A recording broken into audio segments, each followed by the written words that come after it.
Ladies and gentlemen, I'd like you to meet the old fat pig we have to put up with. The words hit me like ice water, standing there in my emerald green dress that had cost more than most people's monthly rent. I watched Bradley's new bride, Sophia, gesture toward me with a champagne flute while her wealthy family erupted in laughter. Then her father's face went white as fresh snow. Wait, aren't you Margaret Harrison, my new boss at Harrison Industries? Where are you watching from today? Drop your location in the comments below and hit that like and subscribe button. Let me tell you how I ended up being called a pig at my own son's wedding, the wedding I'd paid for entirely, down to the last rose petal. 2 hours earlier, I'd been adjusting Bradley's bow tie in the church vestry, proud as any mother could be. "Thanks for everything, Mom," he'd said, not quite meeting my eyes. "I know the wedding cost a fortune, $300,000 to be exact. Not that I was counting. I'd watched him fidget with his cufflinks, the ones his father wore at our wedding 32 years ago, before cancer took him when Bradley was 12. "Your father would be so proud," I whispered, straightening his shoulders. But as I stood in that reception hall, listening to my son's new in-laws mock me openly, I realized pride was a luxury I could no longer afford. The Harrison family owned half the commercial real estate in Chicago. James Harrison, Sophia's father, controlled a business empire worth billions. What he didn't know was that his company's board had voted me in as CEO exactly 1 week ago. My first official day was Monday morning. "Mrs. Harrison?" James stammered, his champagne glass trembling slightly. I had no idea. Sophia never mentioned. "Mentioned what, Daddy?" Sophia's voice was sharp with confusion. She looked between us, her perfect smile faltering. "That Bradley's mother is Margaret Harrison." The silence spread like spilled wine across white linen. Sophia's mother, Patricia, stepped forward with the kind of smile wealthy women perfect in finishing school. "Oh my goodness, what a delightful coincidence. You share the same last name as my husband's company." "Not a coincidence," I said calmly, watching James's face cycle through several shades of pale. "I kept my married name after my husband died. Harrison Industries was his family's business. I inherited his shares when he passed. The math was simple enough, even for people distracted by champagne. Controlling interest, voting power, the ability to hire and fire anyone I pleased." Sophia's laughter died completely. "You're saying you own Daddy's company?" "Not own, dear. Control." I smiled the same smile I'd used in 100 board meetings. "There's a difference." Bradley appeared at my elbow, finally sensing the tension. "Mom, is everything okay?"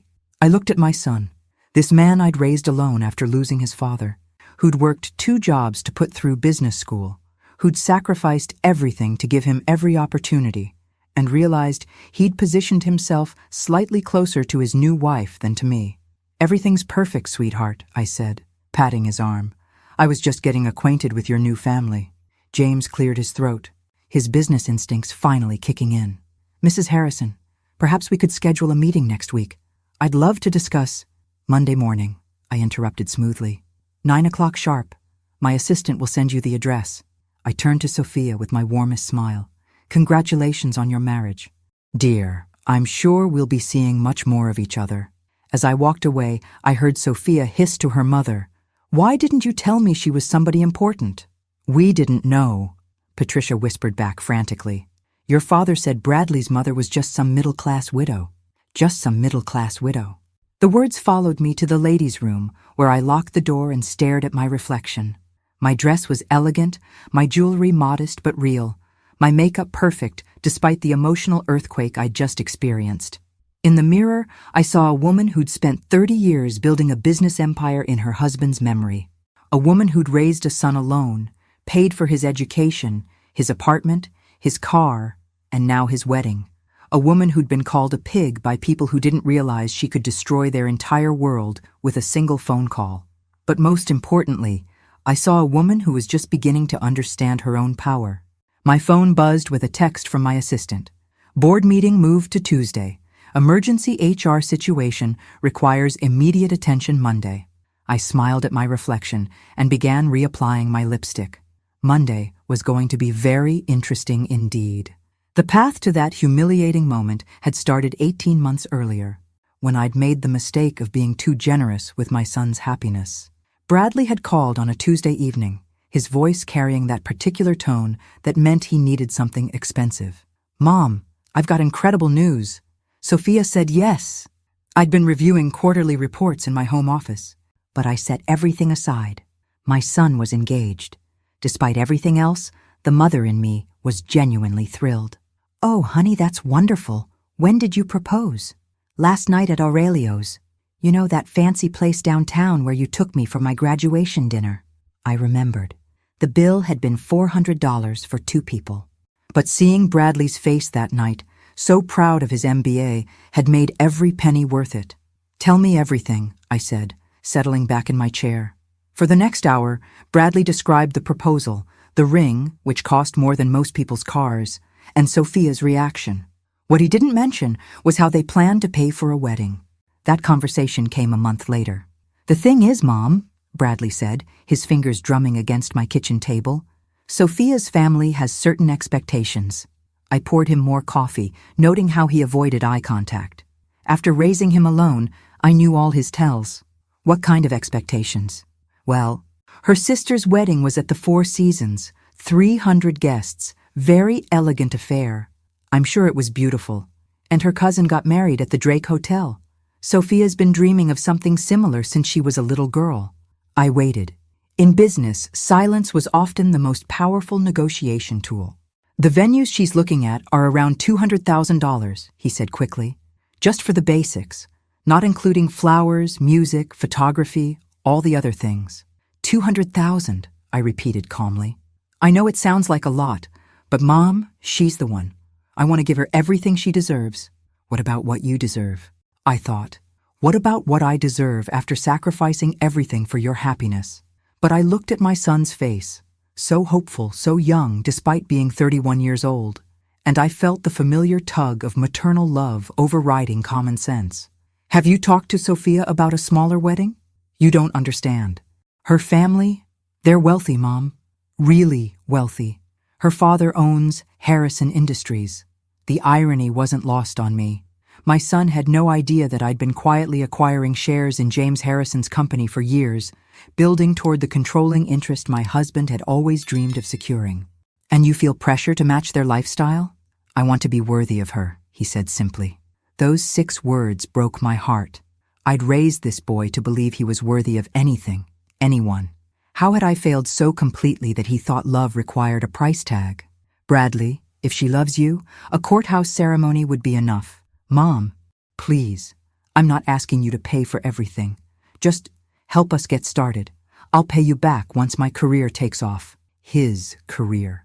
Bradley had graduated with his MBA a year earlier and was working at a mid-level consulting firm, making decent money but nowhere near enough to support the lifestyle he'd grown accustomed to through Sophia's family. How much help are we talking about? Maybe $250,000? $300 at most? $300,000. The number sat between us like an unwelcome dinner guest. "Bradley, that's more money than most people make in 5 years." "I know, but you can afford it, right? The business is doing well, and after Dad's life insurance." He trailed off, realizing how callous that sounded. My husband's death had indeed left me financially comfortable, but hearing my son calculate the value of his father's life so casually made me feel sick. "Let me think about it," I said. That night I sat in my husband's study, looking at his photograph on the desk. We'd built Harrison Industries together, starting with a single small office building and growing it into one of Chicago's premier commercial real estate companies. After he died, I'd continued expanding, making strategic acquisitions, building the empire he'd envisioned. "What would you do?" I asked his picture.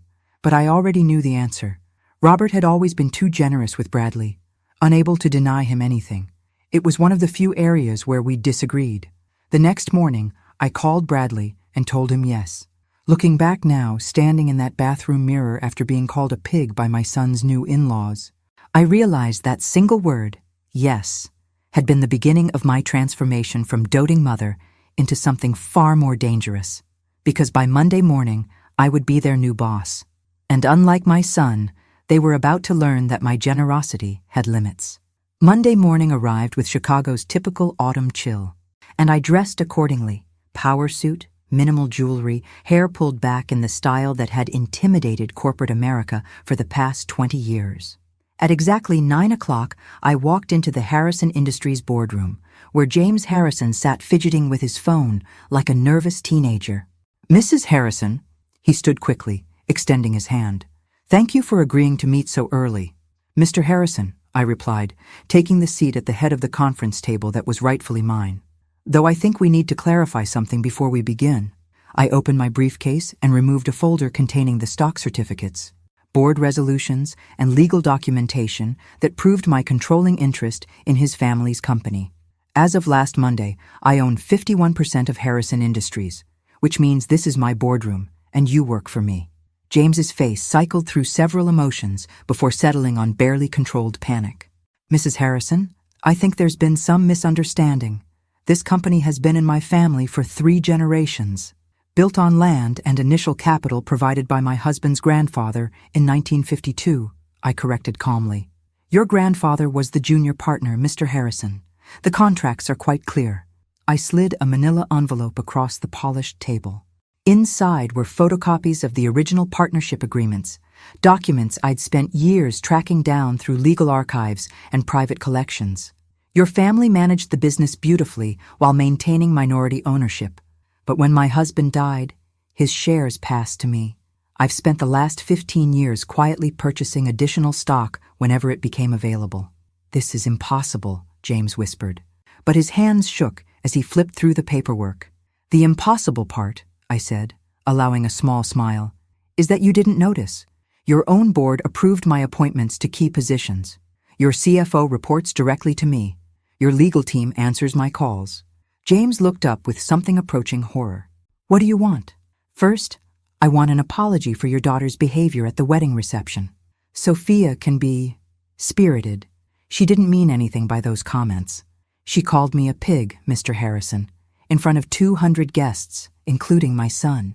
She's young. She's 28 years old and married to my son. Old enough to understand consequences." I leaned forward slightly. "Here's what's going to happen. Sophia will call me today and apologize sincerely for her behavior.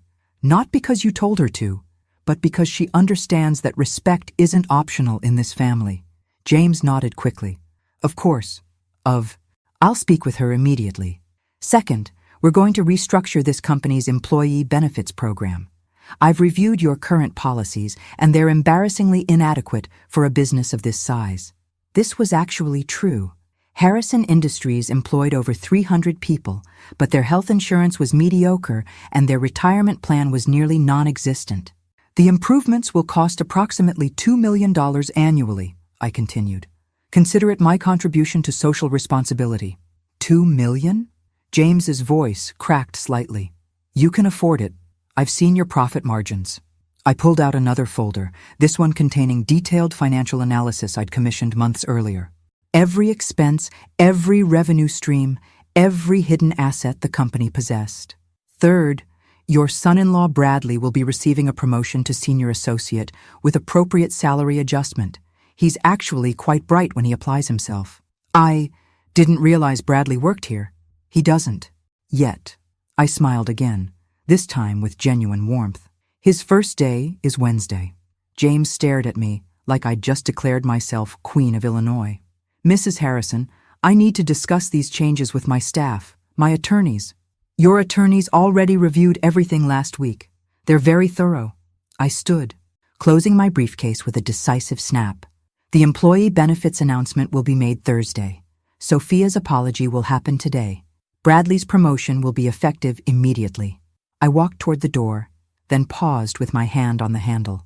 "Oh, and Mr. Harrison, in the future, when your family gathers to discuss the middle-class widow your daughter married into, you might want to mention that said widow now controls your family's primary source of income."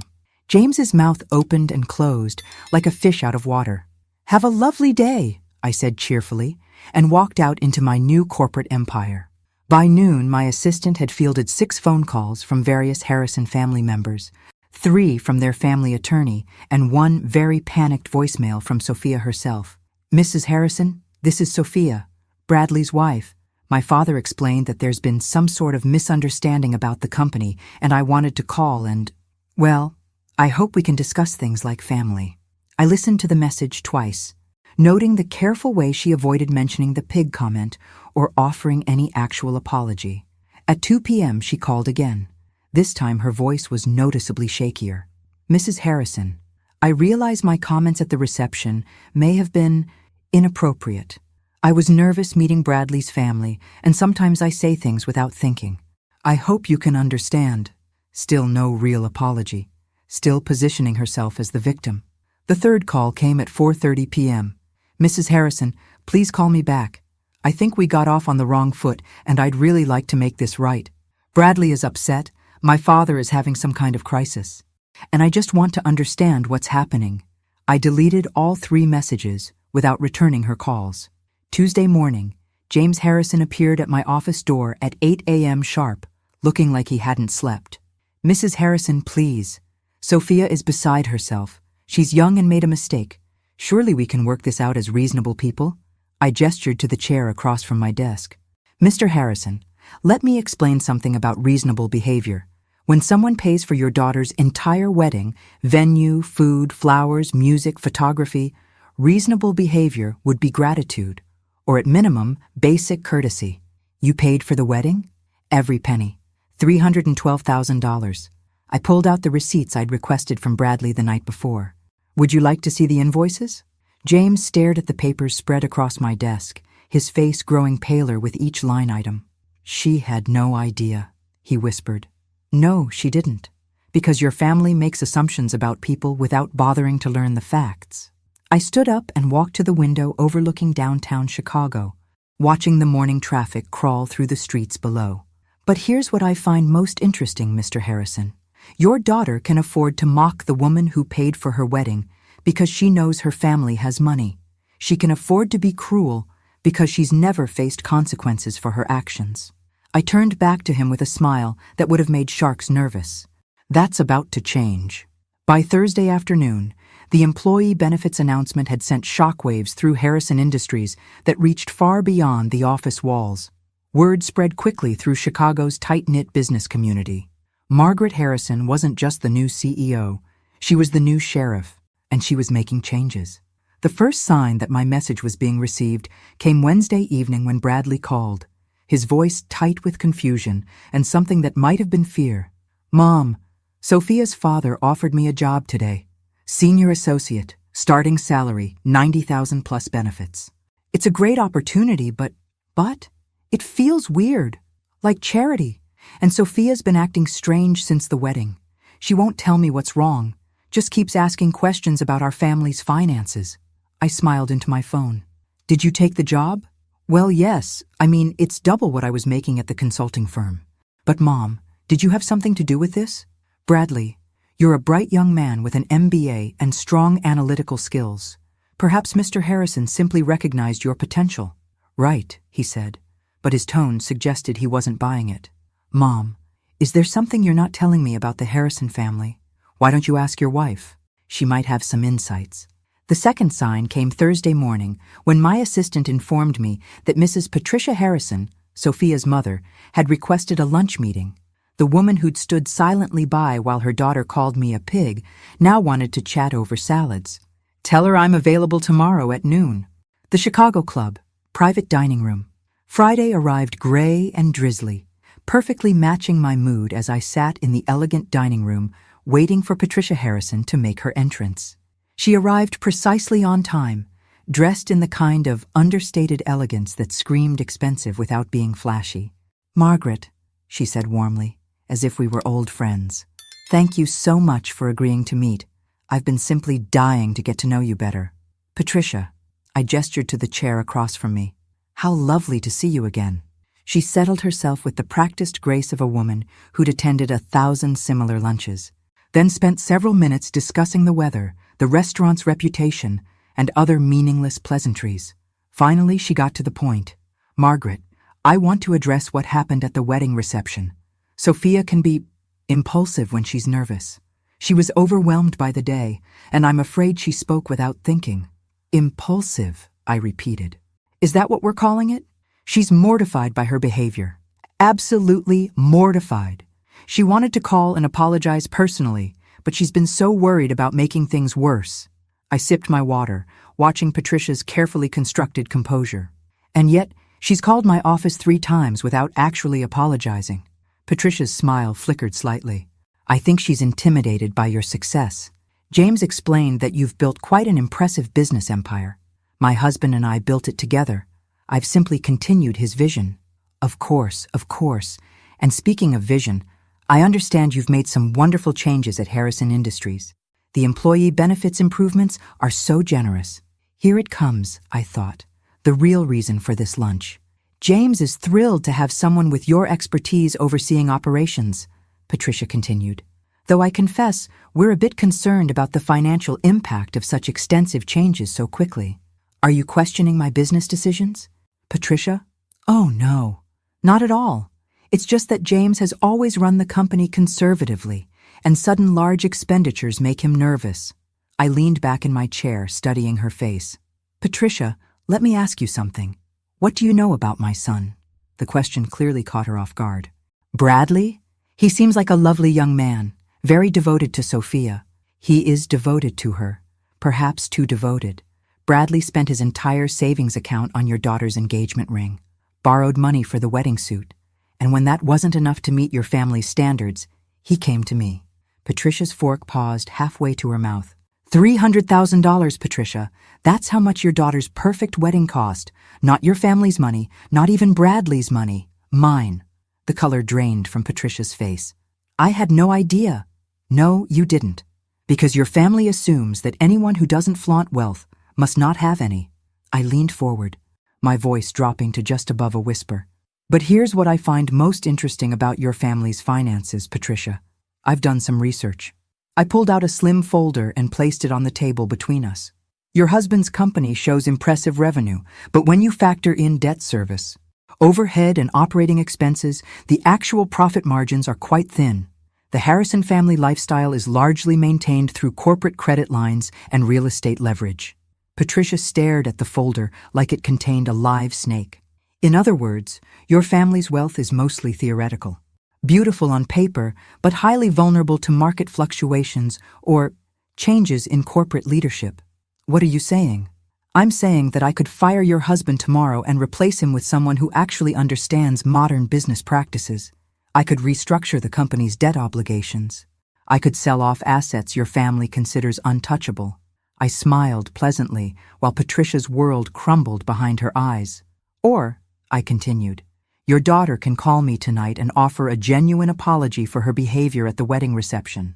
Not because she's intimidated or embarrassed, but because she understands that calling someone a pig is unacceptable regardless of their perceived social status. Patricia's hands trembled slightly as she reached for her water glass. And if she apologizes? Then we're family, and I take care of family. I stood, placing my napkin on the table.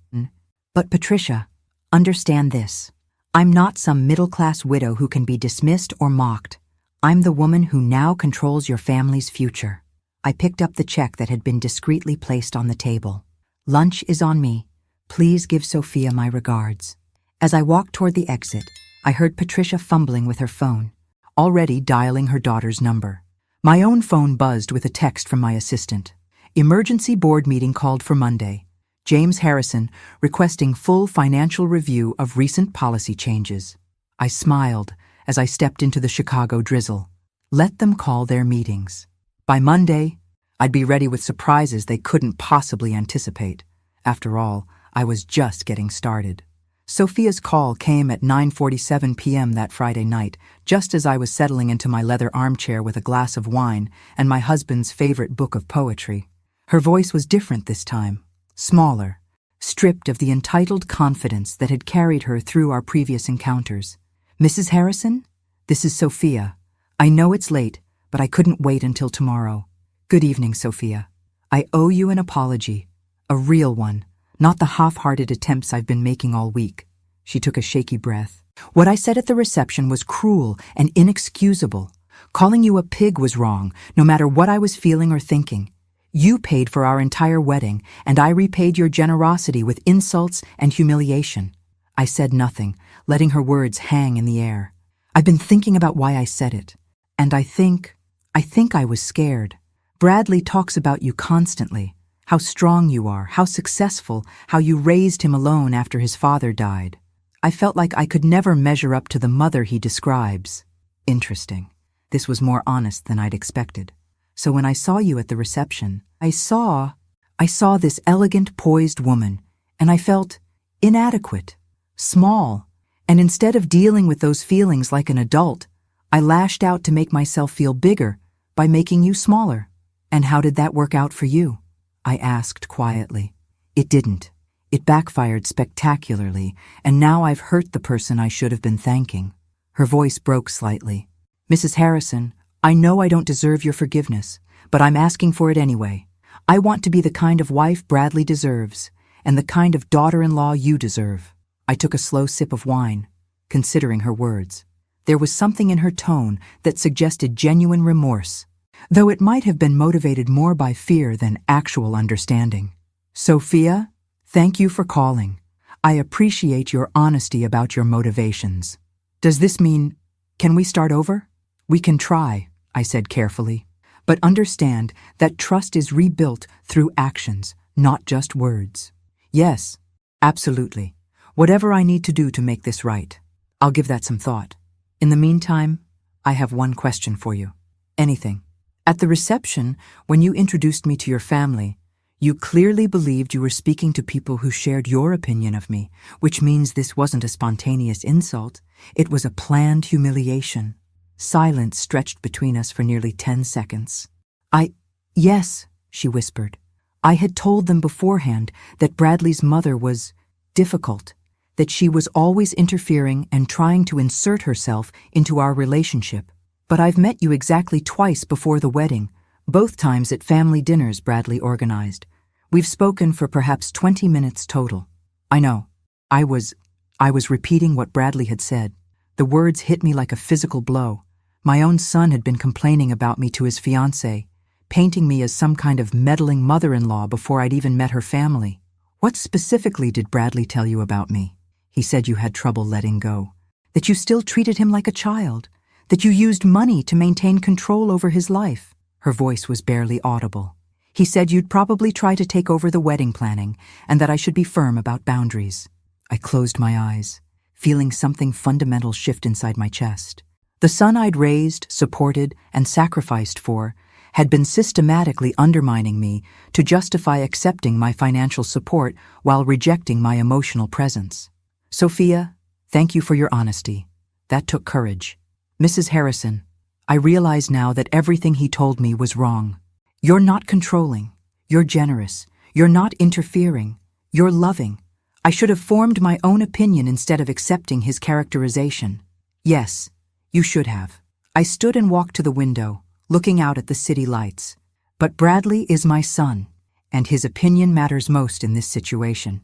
He loves you, Sophia said quickly. He really does. I think he's just confused about how to be grateful without feeling guilty about accepting so much help. Perhaps. We'll see. After ending the call, I sat in my husband's study, surrounded by his books and photographs, trying to reconcile the son I thought I knew with the man who apparently saw me as a burden to be managed. Robert's voice seemed to whisper from the shadows. You gave him everything he wanted instead of teaching him to want what he could earn. My phone buzzed with a text from Bradley. Mom, Sophia said she talked to you tonight. I hope we can all have dinner soon and work things out. I hate that there's tension in the family. I stared at the message for a long time before responding. We definitely need to talk. Soon. Saturday morning brought an unexpected visitor. I was reading the business section of the Tribune when my doorbell rang at 8 a.m. Through the peephole, I saw James Harrison standing on my front porch, looking like he'd aged 5 years in the past week. Mr. Harrison, I said, opening the door. This is a surprise. Mrs. Harrison, I apologize for the early hour. I was hoping we could speak privately before Monday's board meeting. I led him to my living room, noting how his eyes took in the understated elegance of my home. Quality furniture, original artwork, family photographs that spoke of a life well lived rather than wealth displayed. Coffee? Please. He settled into the chair across from my sofa, his hands clasped tightly in his lap. Mrs. Harrison, I want to be direct. I've called an emergency board meeting because I need to understand your intentions for Harrison Industries. My intentions are simple: to run a profitable, ethical business that serves its employees and community well. The employee benefits changes alone will cost the company nearly $2 million annually. The facility improvements you've authorized add another $500,000. These aren't sustainable expenditures given our current profit margins. I poured coffee from the silver service that had been my wedding gift 32 years earlier. James, what do you know about your company's actual financial position? I know we're profitable but conservative. We maintain steady growth without taking unnecessary risks. You're profitable but stagnant, I corrected.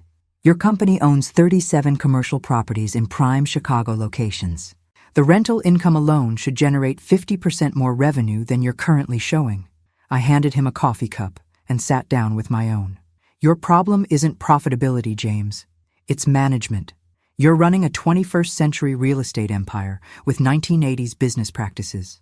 I've been in this business for 30 years, he said stiffly.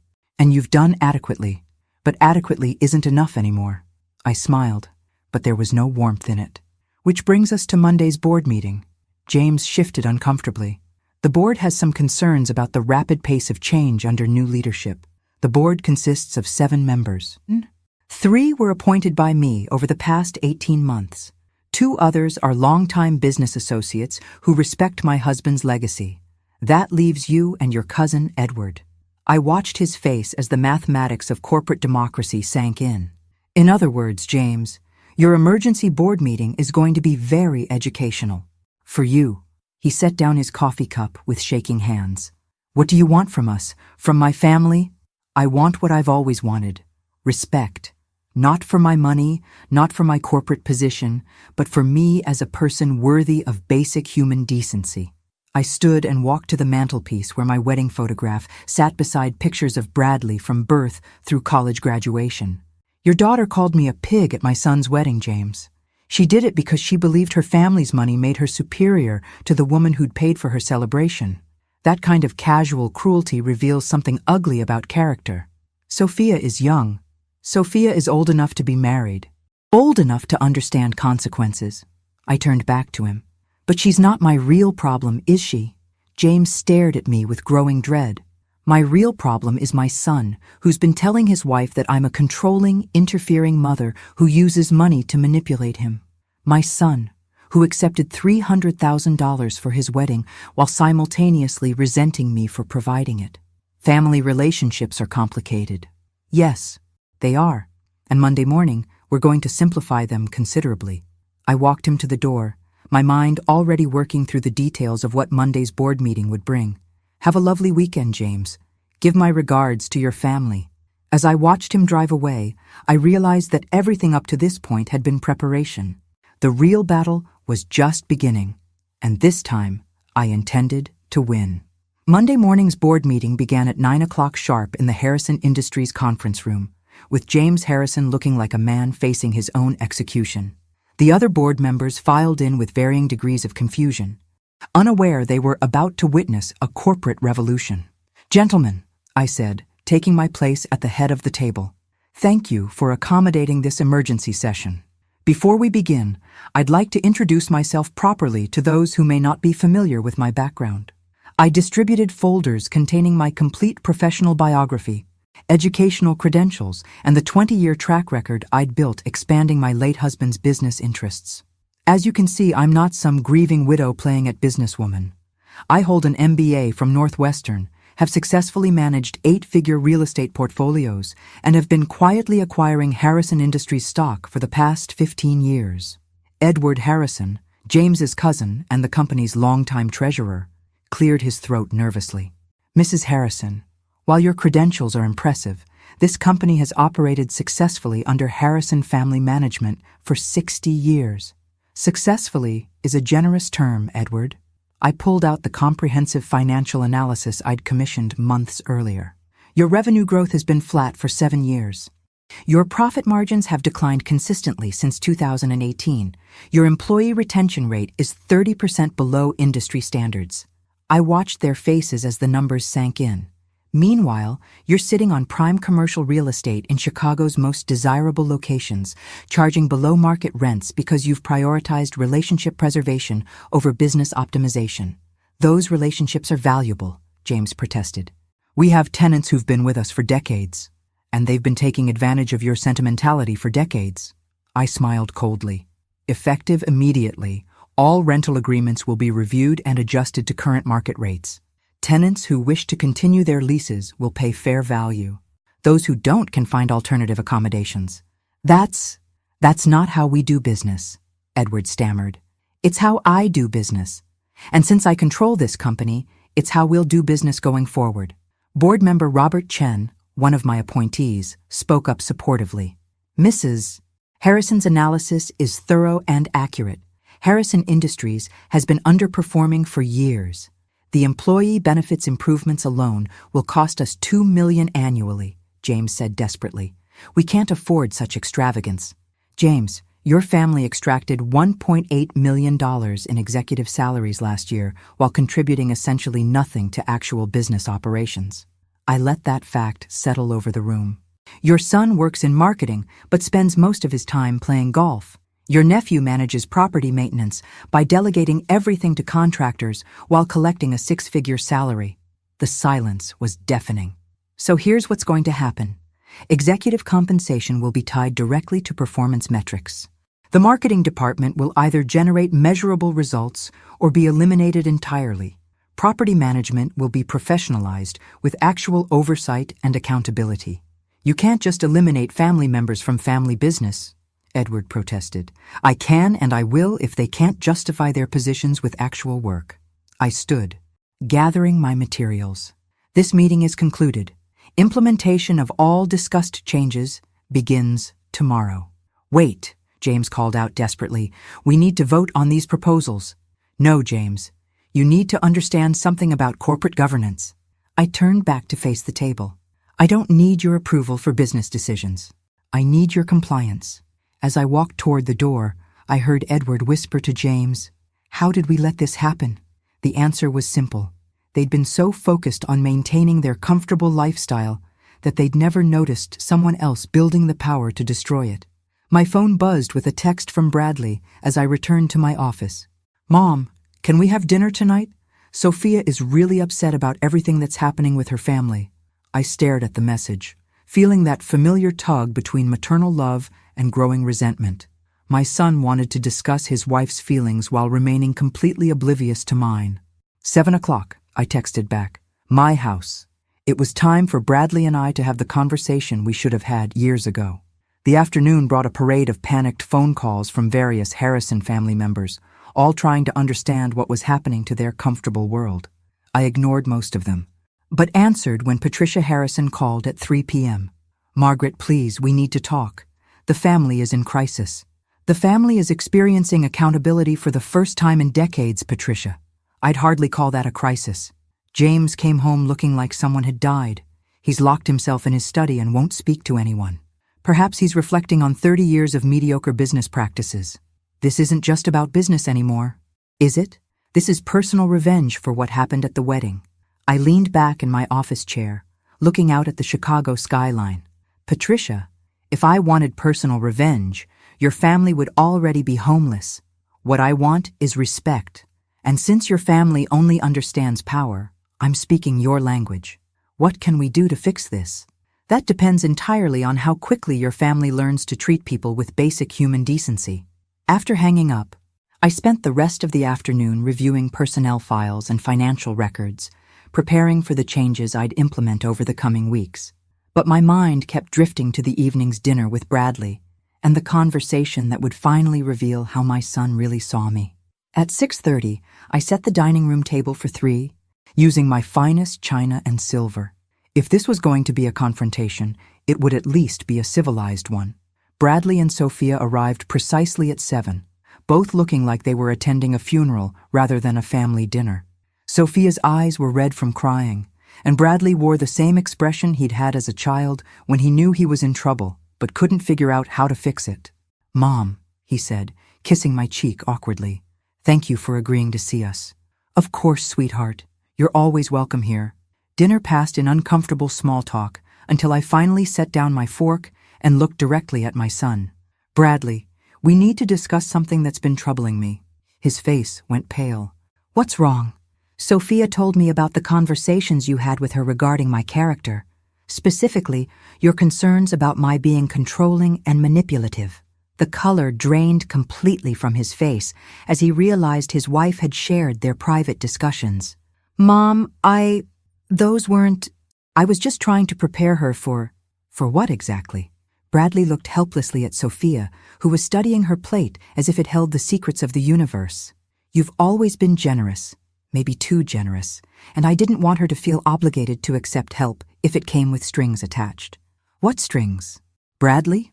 You know, expectations. That we'd have to live our lives according to your approval. I felt something cold and final settle in my chest. Can you give me a specific example of when I've attempted to control your life choices? Well, you had opinions about my college major. I suggested business classes might be practical. You majored in literature, and I supported your decision completely. And you didn't like some of the girls I dated. I disliked exactly one girlfriend, the one who stole money from your wallet and cheated on you with your roommate. You eventually agreed with my assessment. Bradley squirmed in his chair, clearly realizing his examples weren't supporting his case. The point is, I wanted Sophia to know she didn't have to accept your help if it made her uncomfortable. Except she did accept my help. You both did. $300,000 worth of help. And we're grateful. No, Bradley. You're resentful. I stood up, my voice remaining calm despite the rage building inside me. You wanted my money, but not my presence. You wanted my support, but not my opinions. You wanted me to be a bank, not a mother. That's not true. Then explain to me why your wife felt comfortable calling me a pig in public. Explain to me why she believed her family would find that entertaining rather than horrifying. Sophia finally looked up, tears streaming down her face. Because I told them what Bradley said about you, about how you used money to stay involved in his life when he wanted independence. The words hung in the air like poison gas. I see. I walked to the window, looking out at my garden. So my financial support for your education, your car, your apartment, your wedding, all of that was manipulation rather than love. Mom, you know that's not what I meant. Actually, Bradley, I think it's exactly what you meant. I turned back to face them both. And you know what? You're right. I have been using money to maintain our relationship. Both of them stared at me in shock. But starting tomorrow, that ends completely. What do you mean it ends? Bradley's voice cracked slightly, and I recognized the tone from his childhood. The moment when he realized his actions had consequences he hadn't considered. I mean, I'm done being your ATM, sweetheart. I walked back to the table, but remained standing, looking down at my son and his wife. No more birthday checks, Christmas gifts, emergency loans, or surprise assistance with bills. Mom, you can't be serious. I'm completely serious. You wanted independence from my supposed manipulation, and I'm giving it to you. I smiled, but there was no warmth in it. Effective immediately, you're financially independent. Sophia looked panic-stricken. Mrs. Harrison, I think there's been a misunderstanding. We never said we didn't want your support. No, dear. You just said I was using that support to control your lives. Well, problem solved. Bradley jumped up from his chair. This is crazy. One stupid comment at a wedding, and you're cutting us off completely? One stupid comment? My voice remained dangerously calm.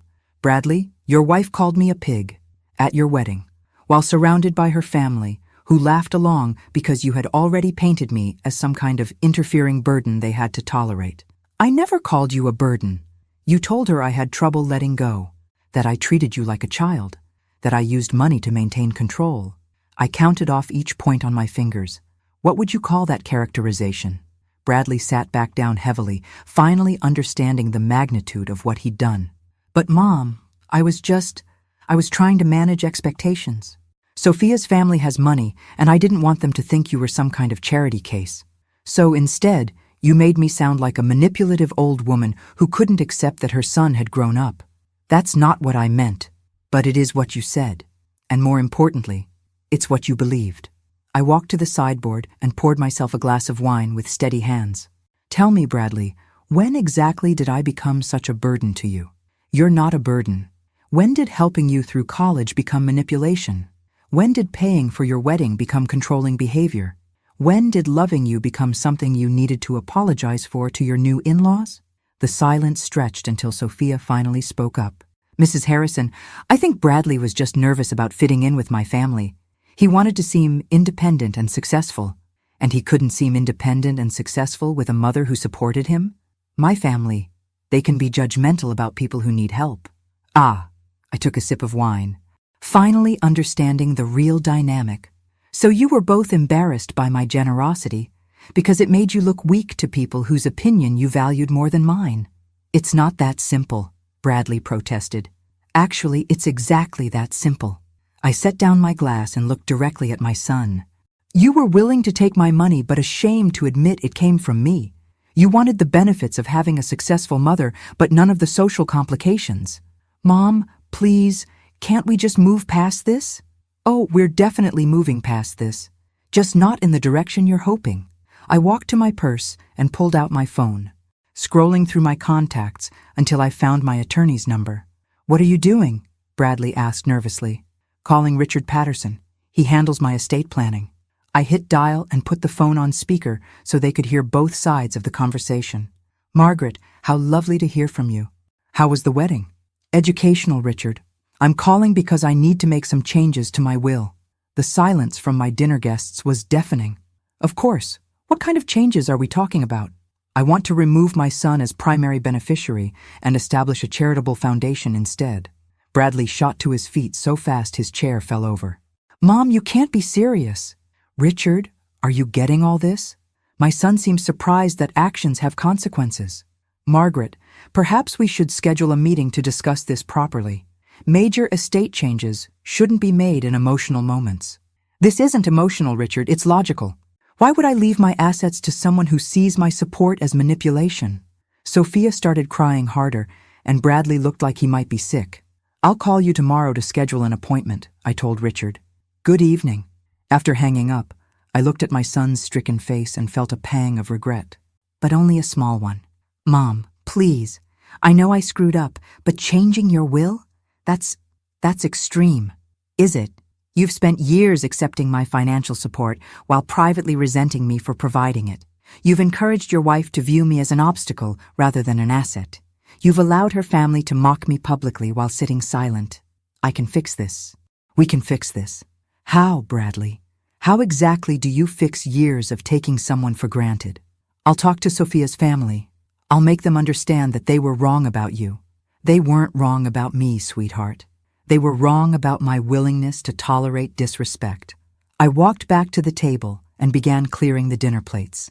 Your wife apologized beautifully the other night, sincere, thoughtful, honest about her motivations.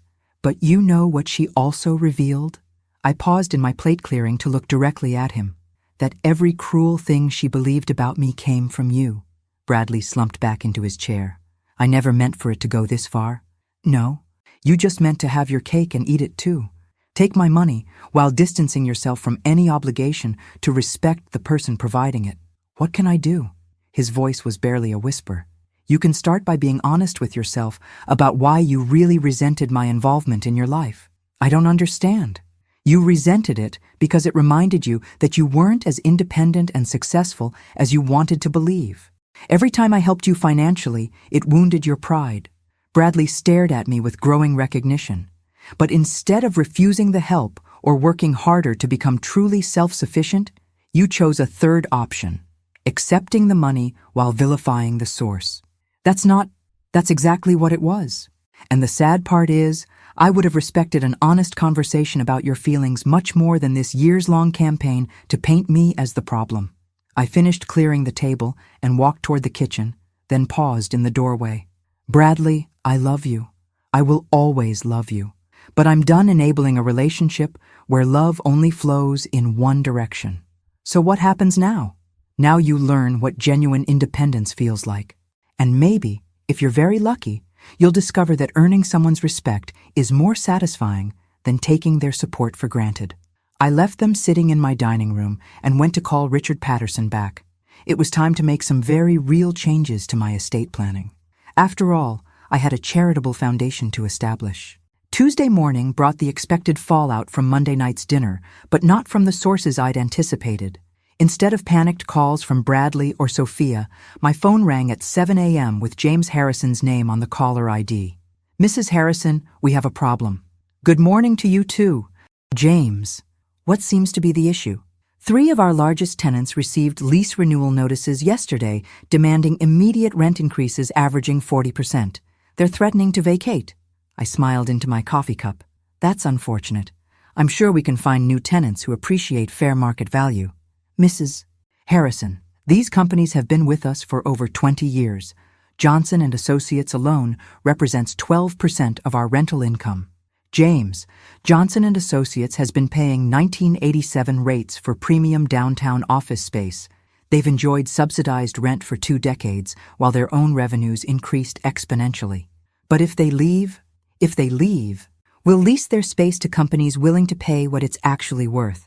I've already had preliminary conversations with 3 firms looking for downtown locations." This was true. I'd spent Monday afternoon making strategic phone calls while Bradley and Sophia processed their new reality. "You can't make these kinds of decisions without consulting the board." "James, I can make any decisions I want. That's what controlling interest means." I set down my coffee and walked to my home office. "However, if you'd like to discuss this further, I'll be in the office at 9. "Mrs. Harrison, please. My family built those relationships. Your family exploited those relationships. There's a difference." After hanging up, I reviewed the list of changes I'd planned for Harrison Industries. Rent increases were just the beginning. By the end of the week, I'd eliminate redundant positions, restructure the corporate hierarchy, and implement performance standards that would shock them into either productivity or resignation. My second call came from Patricia Harrison at 8:30, her voice tight with barely controlled hysteria. "Margaret, James told me about the rent situation. You're going to destroy the company out of spite." "I'm going to optimize the company's performance, Patricia. The fact that this threatens your family's comfortable incompetence isn't my concern. This has gone too far. We understand you were hurt by what happened at the wedding, but punishing everyone isn't the answer. Patricia, let me explain something about punishment versus consequences. Punishment is what you do to hurt someone for past behavior. Consequences are what naturally follow from poor choices." I pulled into my office parking garage, noting that James's car was already there despite our 9 a.m. meeting time. "Your family has operated this business like a personal piggy bank for decades. You've hired relatives regardless of qualifications, paid yourselves excessive salaries for minimal work, and charged below-market rents to maintain social relationships rather than maximize profits. That's how family businesses work. That's how family businesses fail. Patricia, but don't worry. Under my management, Harrison Industries will finally reach its potential. And what about our family's livelihood? What about it? James can earn his salary by actually managing the company effectively. Your son can learn to do real marketing work or find employment elsewhere. Your nephew can master property management or discover what life is like outside the family safety net." I parked my car and gathered my briefcase, preparing for what would undoubtedly be an interesting day. "Margaret, please. We're willing to negotiate." "Negotiate what, Patricia? I already own the company. Your family already insulted me publicly. The time for negotiation passed when your daughter called me a pig." Sophia apologized. Yes, she did, beautifully and sincerely. But apologies don't erase consequences, they just acknowledge them. Inside the Harrison Industries building, I could feel the tension radiating from every floor. Word had spread quickly about the changes I was implementing, and employees were buzzing with nervous energy. My assistant handed me a stack of messages as I entered my office. "Mr. James has been here since 7:30, ma'am. He's called an emergency meeting with the senior staff for 10 a.m. "Cancel it," I said cheerfully. "I'll be handling all communications with senior staff directly." At 9 a.m. sharp, James knocked on my door, looking like he hadn't slept in days. "Mrs. Harrison, I need to understand your endgame here. Are you trying to force my family out of the company entirely?" "I'm trying to run a profitable business." "James, if your family can adapt to professional standards, you're welcome to stay. If not," I shrugged. "What would it take to resolve this situation?" "This situation doesn't need resolving, James. It needs completing." I pulled out a folder containing the organizational chart I'd developed over the weekend. Here's the new corporate structure. As you can see, I've eliminated several redundant positions and redistributed responsibilities based on actual qualifications rather than family relationships. James stared at the chart with growing horror. His son's marketing position was gone entirely. His nephew's property management role had been merged with facilities maintenance under an outside contractor. Even his own title had changed from president to general manager. You've gutted the entire operation. I've streamlined the operation. The company will run more efficiently with fewer people doing actual work rather than more people pretending to work. My family has run this company for 60 years. And for 60 years, you've underperformed your potential. But don't worry, I'll show you what this company can really accomplish. James slumped in his chair, finally understanding that his comfortable world was disappearing permanently. Mrs. Harrison, what would it take for you to sell the company back to my family? The question hung in the air while I considered my response. Finally, I smiled. James, even if your family could afford to buy me out, which you can't, why would I sell a profitable business to people who've proven they can't manage it effectively? Because it's our legacy. It's my husband's legacy. Your family just happened to be managing it poorly. My phone buzzed with a text from Bradley. Mom, I've been thinking about everything you said. Can we please talk again? I want to make this right. I showed the message to James. Your family isn't the only one learning about consequences today. What do you mean? I mean, my son is discovering what life looks like when you can't take someone's support for granted. James looked confused. So I explained about Bradley's financial independence and my estate planning changes. You disinherited your own son? I'm considering it. He'll need to demonstrate that he values our relationship for more than just its financial benefits. That's incredibly harsh. James, your daughter called me a pig at my son's wedding.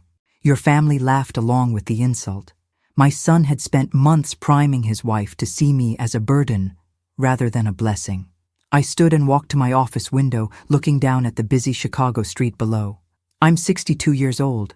I've spent the last 30 years building businesses, supporting family members, and generally making everyone else's life easier while my own needs came last. But surely nothing, James. I'm done being taken for granted by people who benefit from my generosity while privately resenting my existence. I turned back to face him with a smile that made him visibly uncomfortable.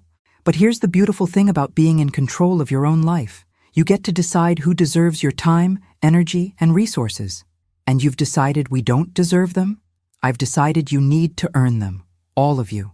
My assistant knocked and entered with an urgent message. Mrs. Harrison, Bradley is in the lobby asking to see you. He says it's important. I looked at James, then at the message, then back at James. It seems today is full of people wanting to negotiate with reality. Should I send him up? My assistant asked. Yes, I decided. But James, our meeting is concluded. You have work to do if you want to keep your position here. As James left, I prepared myself for the next round of consequences. My son was about to learn that some apologies require more than words to be effective. Bradley walked into my office carrying a manila envelope and wearing an expression I'd never seen before. Humble, desperate, and finally, genuinely contrite. Gone was the entitled confidence that had carried him through 31 years of life with minimal consequences. Mom, thank you for seeing me. Sit down, sweetheart. I gestured to the chair James had just vacated, still warm with his desperation. I've been awake all night thinking about what you said yesterday. About how I resented your help because it wounded my pride. He set the envelope on my desk. You were right. About everything. I waited, having learned that silence often revealed more truth than questions. I found something last night while I was going through old papers, trying to figure out how everything went so wrong between us. He pushed the envelope toward me. I think you should see this before we talk about anything else. Inside the envelope were photocopied bank statements, loan documents, and what appeared to be correspondence between Bradley and several financial institutions. I studied the papers with growing confusion. Bradley? What am I looking at? Evidence that I'm not just ungrateful. Mom, I'm also a fraud. My blood went cold. What do you mean? The consulting job I had before starting at Harrison Industries? I was fired 6 months ago for falsifying expense reports. The car payments you thought I was making? I stopped paying them in January. The bank was about to repossess the BMW when Sophia's father hired me. I stared at the documents, trying to process what he was telling me. The apartment rent, the credit card bills, even the money I claimed to spend on Sophia's engagement ring, it all came from loans I took out using your name as collateral. Using my name? My voice was barely a whisper. I forged your signature on loan applications. Mom, listed you as co-signer without your knowledge. The banks approved the loans because of your credit rating and business reputation. The room began to spin slightly. How much money are we talking about, Bradley? $87,000 in unsecured debt, plus the car loan, which is another $32,000. I set the papers down with shaking hands. You've been committing fraud using my identity for months? I kept telling myself it was temporary, that once I got established with Sophia's family, I'd be able to pay everything back before you ever found out. And the wedding expenses? The $300,000 I paid directly? I needed that money to stay afloat. Mom, to keep up appearances until I could figure out a permanent solution. I stood up and walked to my office window, trying to breathe normally while my world rearranged itself around this new reality. So when you told Sophia I was controlling and manipulative, you were actually describing yourself. Yes, his voice broke completely. I was projecting my own behavior onto you because I couldn't face what I'd become. I turned back to him, seeing my son clearly for perhaps the first time in years. Not the successful, independent man I'd believed I was raising, but someone who'd been lying, stealing, and manipulating his way through life while blaming others for his problems. Bradley, do you understand what you've done? This isn't just about money. I know. I've destroyed your trust. I've committed crimes using your identity. I've ruined everything. You've also put me at legal risk. If those banks discover the forged signatures, they won't. They shouldn't. The loans are current as long as I keep making minimum payments from my new salary. And if you can't make those payments, then you'd be liable for the full amounts, plus interest and penalties. I sat back down, my mind racing through the legal and financial implications. Identity theft, fraud, forgery. These weren't just family relationship issues. They were federal crimes. Why, Bradley? Why risk everything for a lifestyle you couldn't afford? Because I was ashamed. He was crying now, tears streaming down his face. Sophia's family has so much money, and I wanted to be worthy of her. I wanted to be successful and independent like you raised me to be. But you weren't independent. You were drowning in debt while pretending to be successful. I know. And when you offered to pay for the wedding, I saw it as my salvation. I thought if I could just get through the first year of marriage, establish myself with her family, maybe get promoted or find a better job, you thought you could lie your way to success. I thought I could buy enough time to make it true. I pulled out my phone and scrolled to my attorney's number. What are you doing? Bradley asked in panic. Calling Richard Patterson. We need legal advice about how to handle this situation. Mom, please, if this becomes public, it'll destroy my marriage, my career, everything. Bradley, it's already destroyed. The question now is how much damage we can contain. I hit dial and waited for Richard to answer. Margaret, twice in 2 days. Are you having an estate planning crisis? Richard, I need to see you immediately. My son has just confessed to committing identity theft using my name to secure fraudulent loans. The silence on the other end of the phone lasted several seconds. How much money are we talking about? Approximately $120,000 in various loans and credit agreements. Jesus. Margaret, when can you be here? Give me an hour. After hanging up, I looked at my son, this stranger who'd been masquerading as the man I thought I'd raised. Bradley, here's what's going to happen. We're going to see my attorney and determine the best way to resolve this legally. You're going to cooperate fully with whatever course of action he recommends. And then? And then you're going to learn what accountability actually means. Are you going to have me arrested? The question hung between us while I considered my options. On one hand, Bradley was my son, and despite everything, I loved him. On the other hand, he'd committed serious crimes that could have destroyed my reputation and financial stability. I don't know yet, I said honestly, but I'll tell you this. The days of protecting you from the consequences of your choices are over permanently. Bradley nodded miserably. I understand. Do you? Because I don't think you've understood consequences at all up to this point. I'm ready to face whatever happens. We'll see. I gathered the loan documents and put them back in the envelope, my hands steadier now than they'd been when I first read them. One more question. Bradley, does Sophia know about any of this? No. She thinks I'm successful and financially stable. She has no idea about the loans or the job situation. So she married you under false pretenses. I guess, yes. I looked at my son, this man I'd raised to be honest and responsible, who'd instead become a liar and a criminal, and felt something fundamental shift inside me. The next conversation would be with Richard Patterson about damage control and legal strategy. But the conversation after that would be with Sophia Harrison about the man she'd actually married. Because if my family was going to fall apart, at least it would be based on truth instead of lies. 3 hours later, I sat in Richard Patterson's law office with Bradley beside me, watching my attorney review the evidence of my son's systematic fraud with the grim professionalism of a man who'd seen too many family disasters. The good news, Richard finally said, is that we can resolve this without criminal charges if we act quickly and strategically. Bradley sagged with relief, but I remained tense. What's the bad news? The bad news is that Margaret will need to assume responsibility for all the debts to protect her own credit rating and reputation. If the banks discover the forged signatures, they'll pursue both civil and criminal remedies. How much will this cost me in total? Richard consulted his notes. Approximately $137,000 to pay off all existing loans, plus interest and penalties. However, if we handle this correctly, we can characterize the payments as family assistance rather than fraud remediation.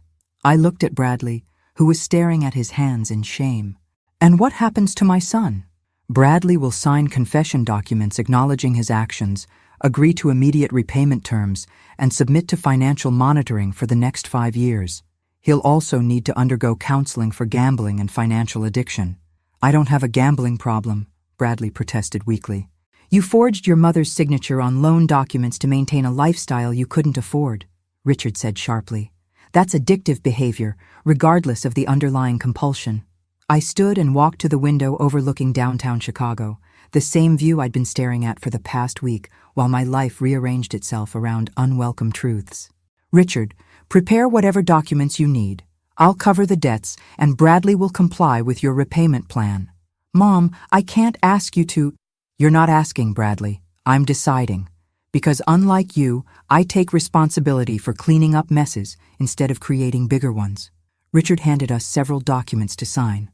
And within an hour, the legal framework was in place. Bradley would keep his job at Harrison Industries, but every penny of his salary above basic living expenses would go toward repaying me. It would take him approximately 8 years. As we left Richard's office, Bradley finally asked the question I'd been waiting for. What happens with Sophia? Are you going to tell her about the loans and the lies? I'm going to tell her the truth, Bradley. Something you should have done before you married her. She'll leave me. She might, but she deserves to make that choice based on reality instead of fantasy. We drove back to Harrison Industries in silence, both lost in our own thoughts about the wreckage we'd discovered. When we arrived, my assistant handed me an urgent message. Mrs. Harrison, Sophia called 3 times asking to meet with you. She sounded quite distressed. Did she say what about? Something about discovering financial documents in Bradley's home office. Bradley went white. Oh, God! She found the loan papers I'd hidden. It seemed Sophia Harrison was about to learn some uncomfortable truths about her new husband, whether I told her or not. An hour later, Sophia sat in my office crying hysterically while Bradley slumped in the chair beside her, no longer even attempting to maintain his facade. I found loan applications with your signature, Mrs. Harrison, except the handwriting didn't match the signature on our wedding checks. She looked between Bradley and me with red-rimmed eyes. Bradley forged your name, didn't he? Yes, I said simply. How much money? More than you want to know. Sophia turned to her husband with the expression of complete bewilderment. Who are you? Because you're not the man I married. I'm the same person. No, the person I married had a successful career and financial stability. The person I married wasn't drowning in debt and committing crimes to hide it. She stood up and began pacing around my office like a caged animal. My father hired you at Harrison Industries because I begged him to help my husband advance his career. But you didn't need career advancement. You needed fraud intervention. Sophia, please. How long have you been lying to me, Bradley? Since we started dating? Since we got engaged? Since we said our vows? The questions came rapid fire, and Bradley had no answers that wouldn't make things worse. Finally, Sophia turned to me. Mrs. Harrison, I owe you more than an apology for calling you a pig. I owe you an apology for marrying your son under false pretenses and dragging you into our mess. Sophia, no, let me finish. You paid for our wedding. You've been supporting Bradley financially for years, and now you're cleaning up his criminal activity. Meanwhile, I've been resenting you for being too involved in his life. She sat back down, her composure completely shattered. The truth is, you haven't been involved enough. If you'd known what he was really like, maybe you could have stopped this before it destroyed everything.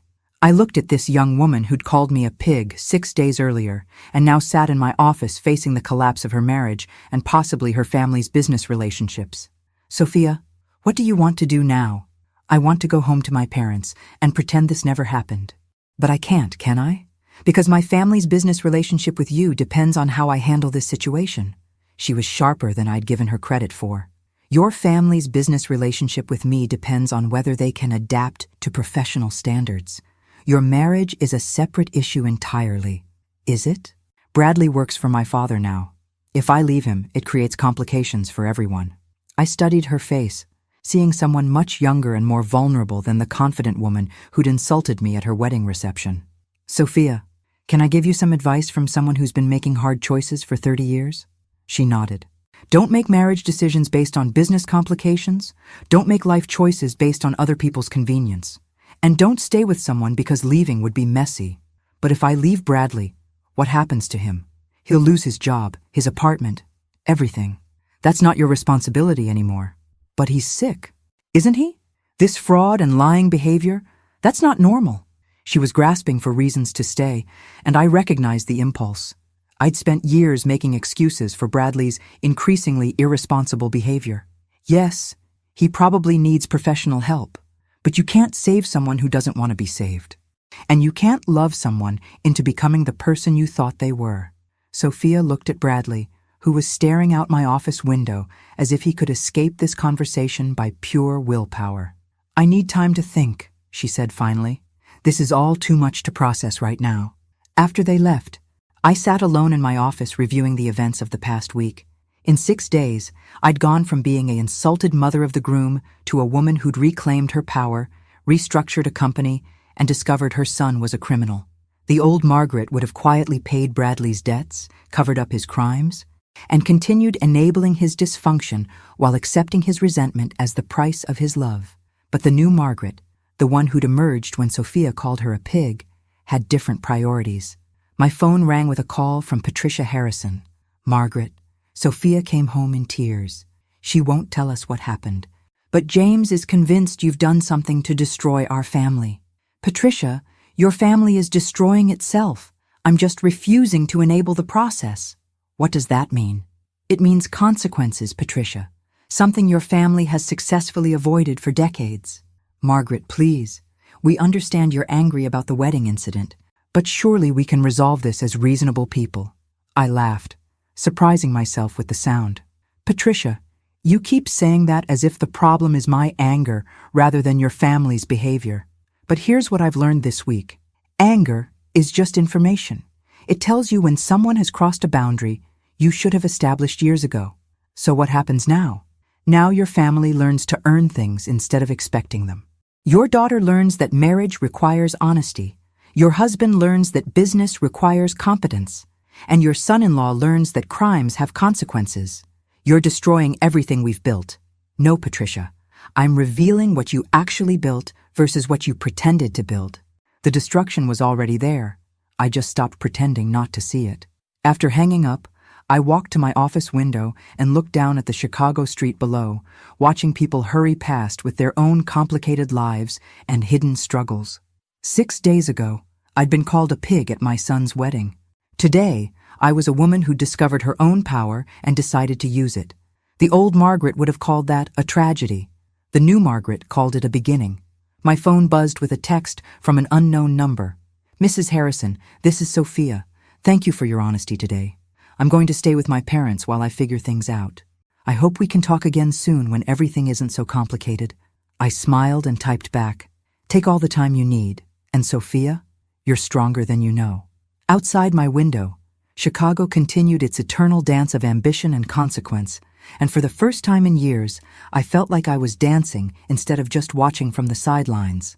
After all, it's never too late to stop being taken for granted, even by yourself. Thanks for listening. Don't forget to subscribe and feel free to share your story in the comments. Your voice matters.